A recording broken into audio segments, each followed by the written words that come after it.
Hello, everyone. So this is Suzi Lula, and I'm so happy to be with you. I've been a spiritual practitioner and counselor for almost about 20 years now, and I'm also mom to a 14-year-old. So I welcome you all to this self-care summer series, and this is take 2 because I realize there's a little technical difficulty before, so I'm very grateful to be with you all. I'm very passionate about self-care, especially for caregivers, for mothers, for parents in particular, but all caregivers, because what I found over the years is that it's actually the caregivers who are running most on empty. And so we have these individuals before us, mostly our children, who need us. They need our presence. They need our connection. They need our attention. And yet we can be the ones running on empty. And so I've become very passionate because I've learned, obviously, that we cannot be there for our children in the way that we are intending when we ourselves are running on an empty tank. And so I've become passionate about changing literally the face of motherhood and the face of caregivers from that of self-sacrifice to that of thriving. And of course, the bridge to thriving is self-care. So let's just start with the definition of thriving.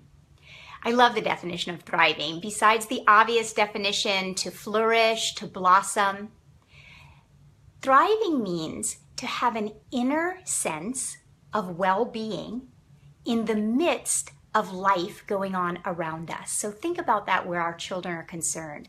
Our children are needing our attention, they are being children, and for us to have an inner sense of well-being in the midst of what's going on around us when we're caring for another.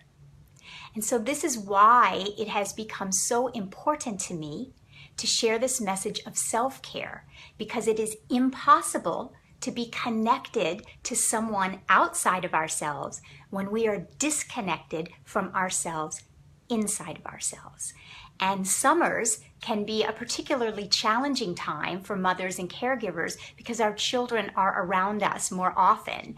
And so we're really being called to step up our own level of self-care so that we can be the best versions of ourselves and we can be the best version of ourselves for our children. So again, I'm Suzi Lula, been a spiritual counselor almost 20 years now. I have a 14-year-old son, and I'm so grateful to be joining together with you because I'm very interested in gathering this Thrive tribe, as I'm calling it. So here we are, we have the definition of thriving. We're intending to have this inner sense of well-being in the midst of summertime with our children around us. And again, as I said, the bridge to that is self-care.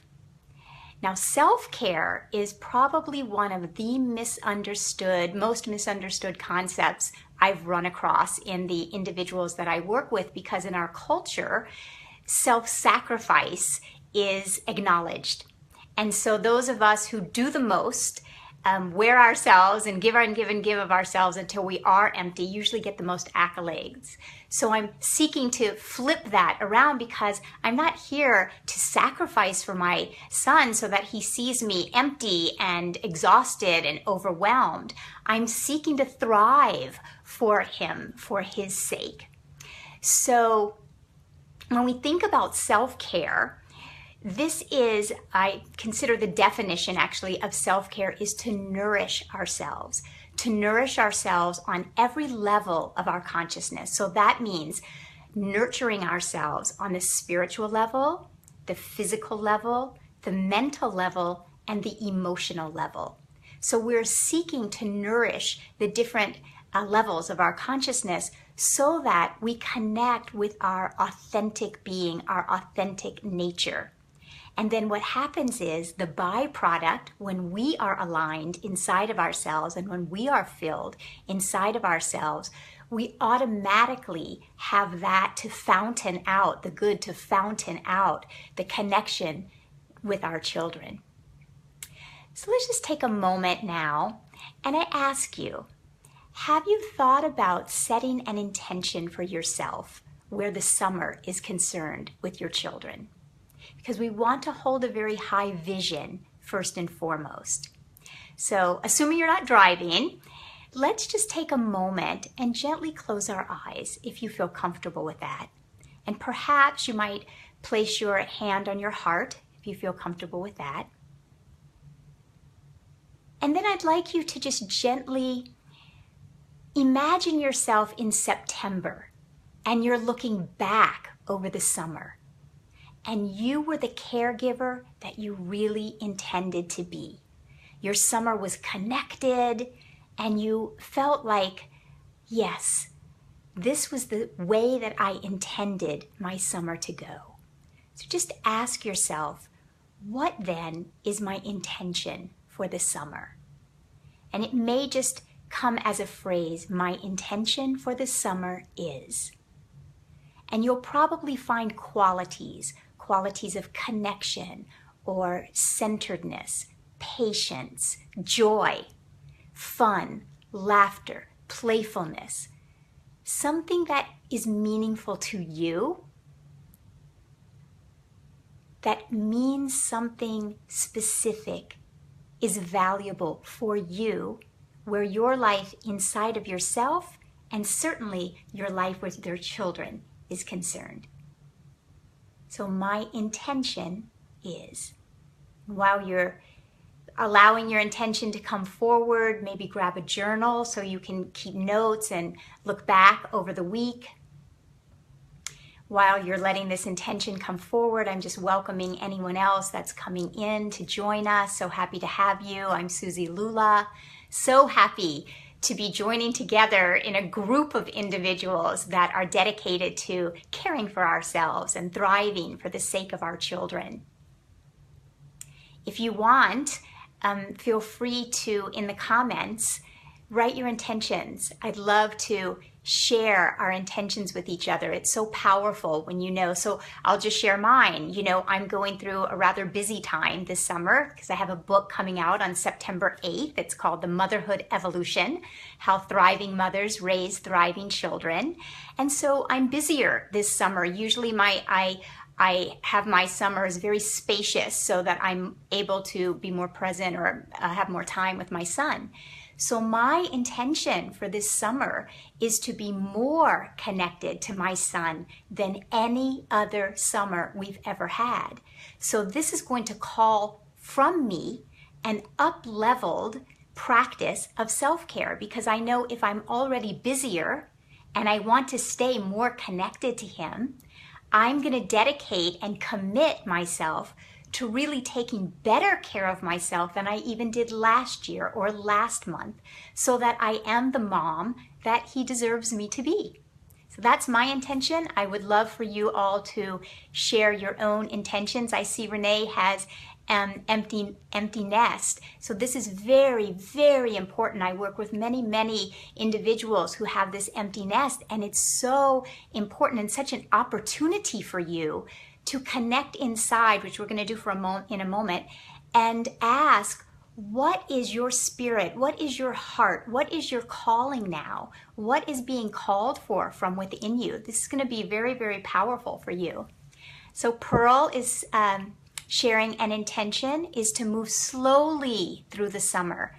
Be present and every day and not rush through. Don't want to wake up to pumpkins and wonder where the summer went. Beautiful, beautiful, beautiful. So slowing down. That's a wonderful intention. I just actually texted a dear friend and trusted confidant this morning about my own summer and some of the steps that I'm taking that are a little overwhelming. And this is exactly what she said to me. Slow down. One step at a time. Focus on simply the thing in front of us. So now to do that, let's get a little more practical, okay? So what are the ways that we can effectively have an overflowing tank, an overflowing fountain of vitality, of well-being, of good, of joy, of energy, of positive energy? So again, if it feels right to you, let's just take a moment and gently close our eyes again. I find that the best way to get answers is to tap into our own intuitive knowing, because there's no one else that knows better for us than our own heart. So gently just close your eyes. Again, call forward this summer.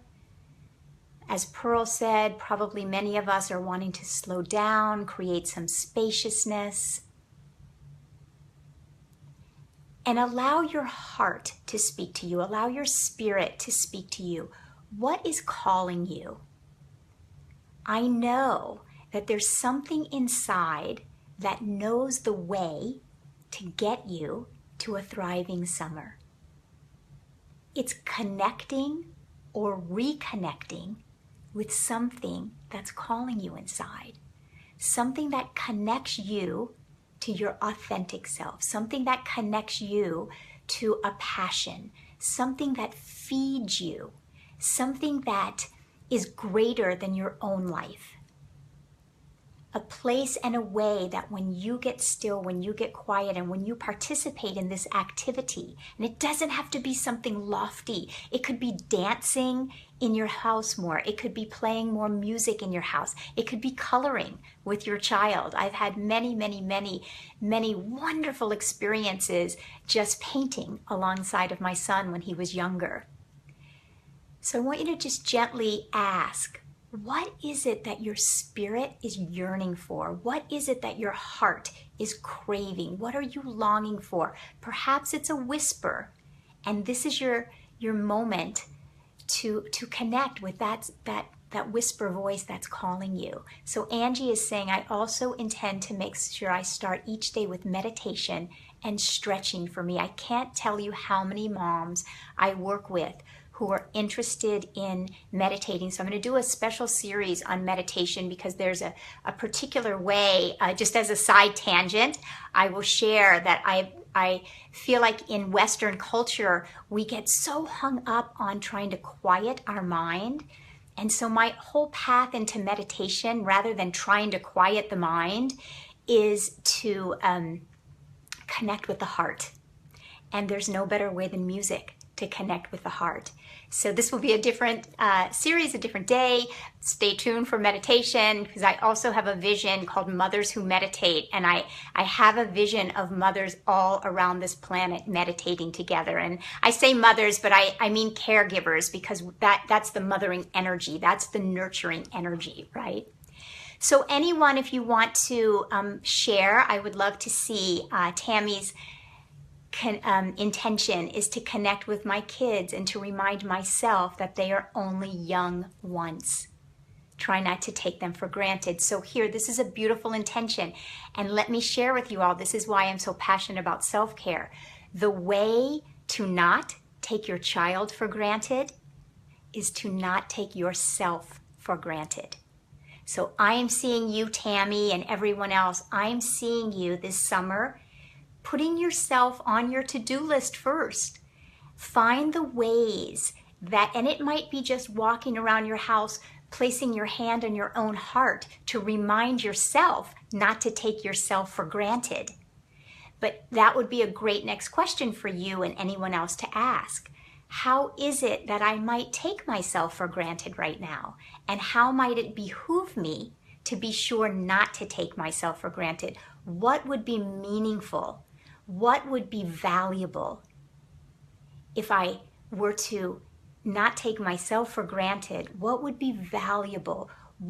Probably it's something that has been whispering, has been calling to you. When we go deep enough inside, we find that none of this is new information. I pretty much guarantee there's probably a way that I've been taking myself for granted, that my intuitive, authentic, essential self has been calling out to me. So this is a moment, and this is what meditation can be in the morning, just asking these simple questions. You can take this, is now going to be recorded. You can take this every morning, every evening before you go to bed. You know, one of the most powerful times of the day is before we go to bed in the evening.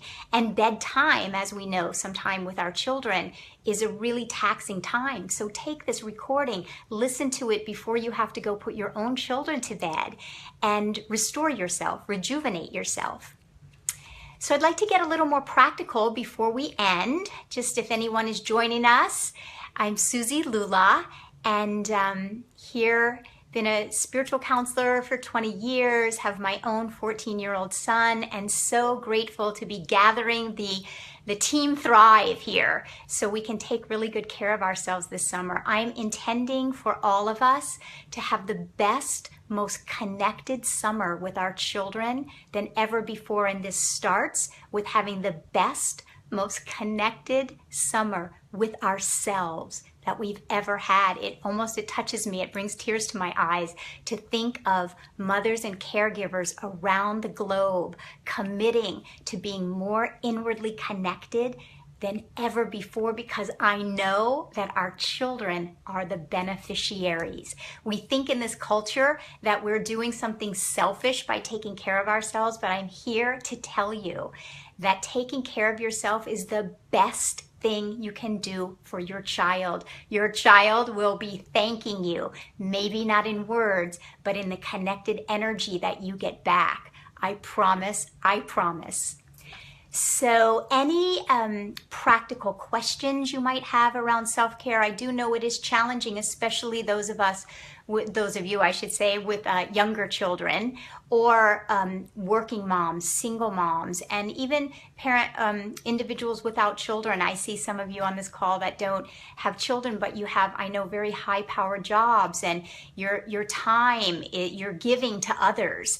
I know, Donna, I see on the live feed here, I know that you take care of kids intending to go to college and making that huge, just a process of applications and choosing a college. And so for you to be thriving to help these families and children is essential. So this is my support. Hi, Alyssa. So any questions before we close? Any particular challenges that you have? Yes, Jamie Lula is my husband. I love his singing also. You can go to his website, jamielula.com, and that is a great self-care activity for the summer, is listen to the lyrics of my husband's music. Will connect you to your heart like nothing else can. So, yes, they will learn through our example. Very, very true. Yes, the balance of working and playing with your daughter, Adrienne is saying, is a tough one. I agree with this. So I don't like to think of balance.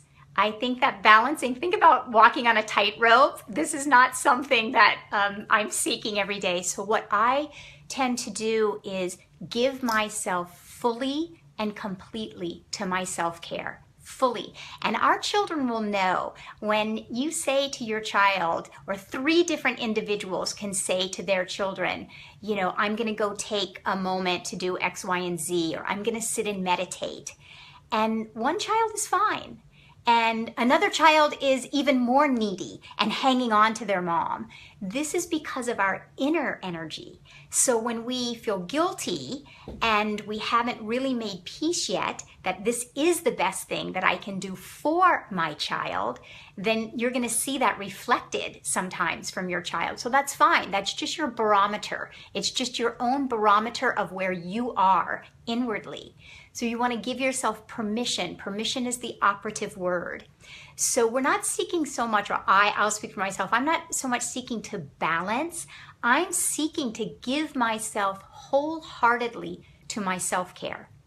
And that fills me.